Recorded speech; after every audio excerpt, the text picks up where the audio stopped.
Hi, today we're going to be reviewing the difference between the PRW2500 previous model, came out I believe in 2011, 10 years old but still very good, and the newest one, PRW3510Y with the STN display.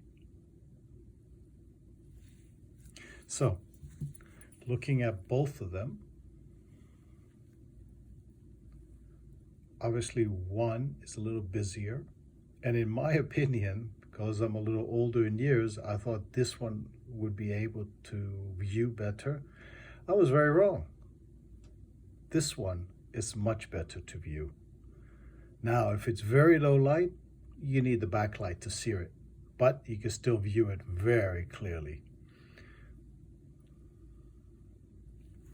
These indents here, along here, are much more pronounced in the camera than they are in real life. The N, E, S, and W you can see better. However, the smaller degree variations are not as clear. They're darker. In the camera, though, they look much better. This one, obviously, you can see the whole thing better. And this is an aluminum bezel. This is a steel bezel, and the difference in weight is felt. This is 81 grams, this is 92.5 grams. Now, I think size-wise, they're about the same. Let's do side by side. Exactly. Size-wise, they're about the same. At least the screen is. This is a little bit wider, and I think it's a little bit longer lug to lug.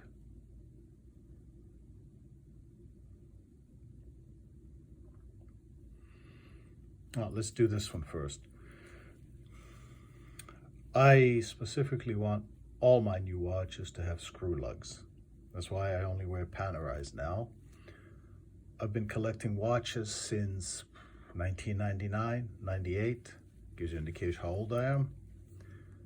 And I was one of the first people to get on Panaristi in 2005. I went all the forums. And I did lose a K-series Submariner because the spring bar broke on the bottom of the clasp of the adjustment. The watch lost in the sea. Ever since then, I only wear screw-in lugs and solid screw clasp when I go diving. So it's either going to be a Panerai, Blancpain, or it's going to be a G-Shock, or lately Protrek. This watch, I'm not going to go through all the functions. You've seen it. I'm going to do a quick comparison how to do. In the end, they may look similar, but this one is more difficult to read. It looks beautiful. I will not deny it. Barometer is not as accurate as this one by any means. And there is a big difference in the altitude adjustment. You hold it above your head, this goes up 1 meter. You hold it on the floor, it goes down 1 meter. This is impressively accurate. And the altitude and the barometer is also. This one's fairly accurate and it's fairly good. And it's still actually popular. Interesting part is I've had this for about 3 weeks now. And if I do not use it, brand new, I got it brand new. If I do not use it for at least 2 days, it drops very quickly to medium, as you can see here. This one will stay high much longer. I do like the compass setting on this one. It's definitely much easier to see, especially as where due north is, compared to our friend here. You have to look at the 3 dots. Of course, in the on the camera, close up, there you can easily see them, but trust me, outside, it's more difficult to notice. All other features are fairly good.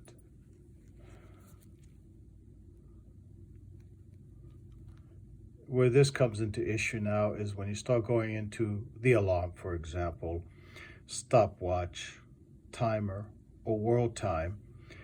Without my reading glasses, just these digits, especially this digit here, they're just too small to see. This is the actual time here, this is the world time, and I cannot see this. So I can never leave it in this mode because I will never be able to read it without my reading glasses. However, in this one here,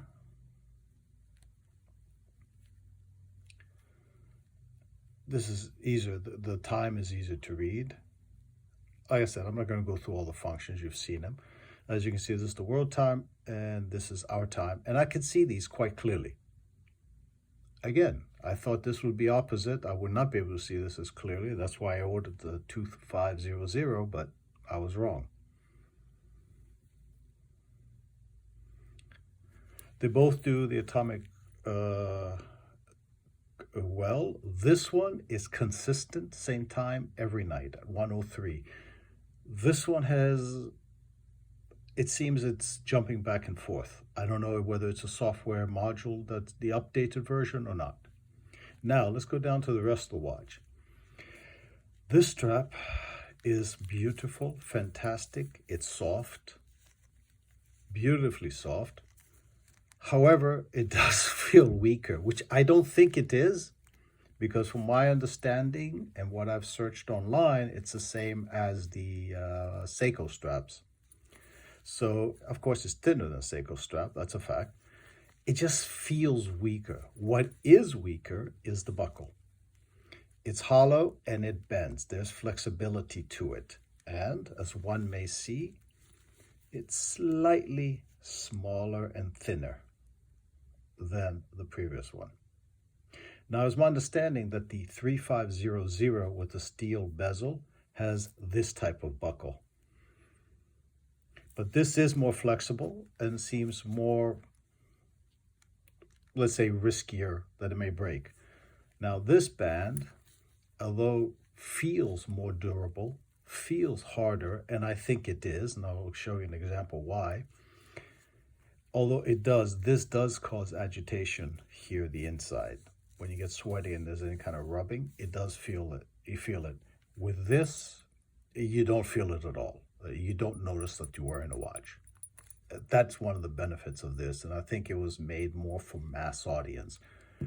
This is made for the no pain, no gain hiker. Now, this buckle is sturdier, it's more solid, and it definitely has no flex in it.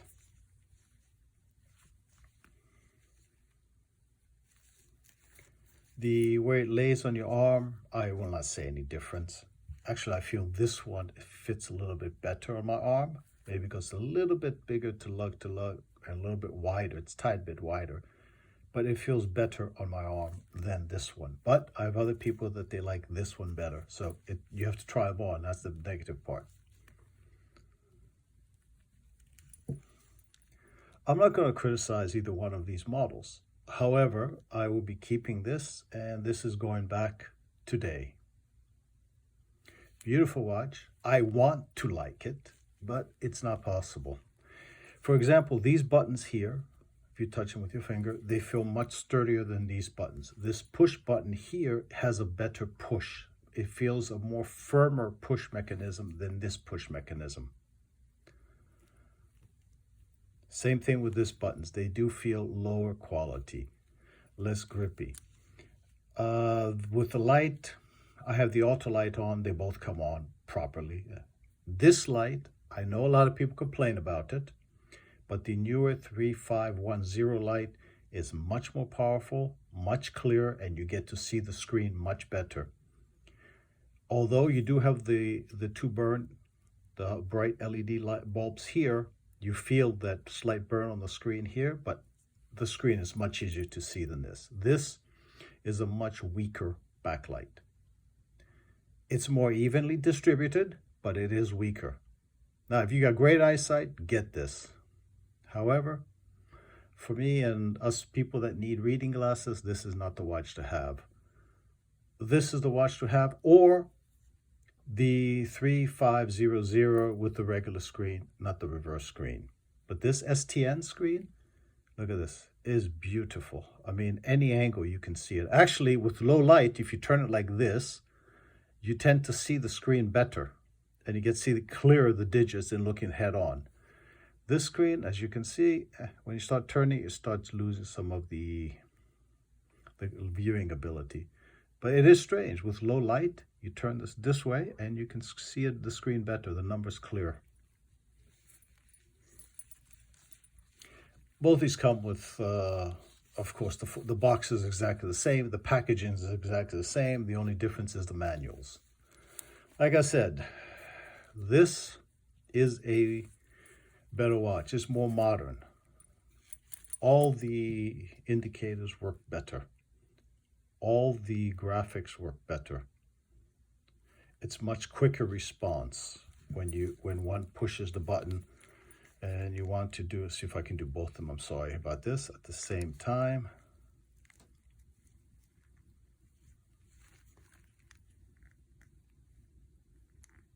Oops.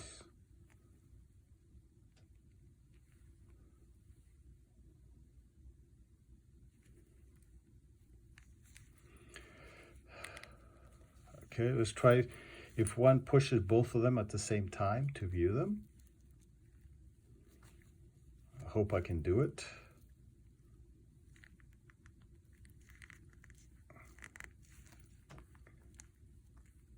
As you can see, it takes time to register. They're fairly accurate. This one I've adjusted to what it says on the iPhone for the latest local weather system. This one I have not, but again, they're fairly accurate out of the box.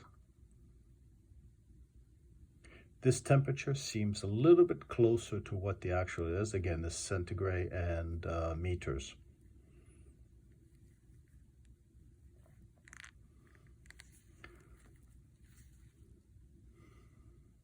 The altimeter, see how it's active, and this took a while to come on.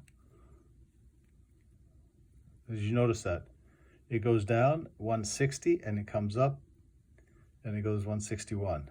That's how accurate. This one, of course, will not change. This is a 5 meter, 20 feet.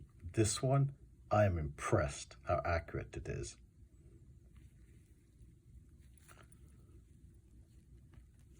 This button, as you can see, the button, you saw I was fumbling with the buttons on this one. It does take a longer pressing and sometimes releasing it and repressing it again. Older style, this is much newer style. Steel bezel, the construction, feeling it is much better here. The resin polycarbonate is much better here than here. This looks like just a skin on it, like a plastic skin. This looks like it's manufactured, molded exactly for this. I'm not saying this is cheaper. This feels better, sturdier. I've had people look at it. So in the end, like I said, I will be keeping this. This is going to go back. You can say I have some regrets because I do like the function, I do like the view, but it's not easy to view. So there's no point if I need to look at my watch, I have to put my glasses on all the time. This one surprised me. I did not expect to see it easily, but I do. So that's the main difference between both these models. I don't know if it interests anyone. I could not find any of this side-by-side review anywhere, so I thought I'd do my own. I hope everybody appreciates it, and I'll have more reviews coming up on the GFWA 1000 or GWFA 1000 with the red bracelet. I love that watch, and other watch reviews. Thank you very much.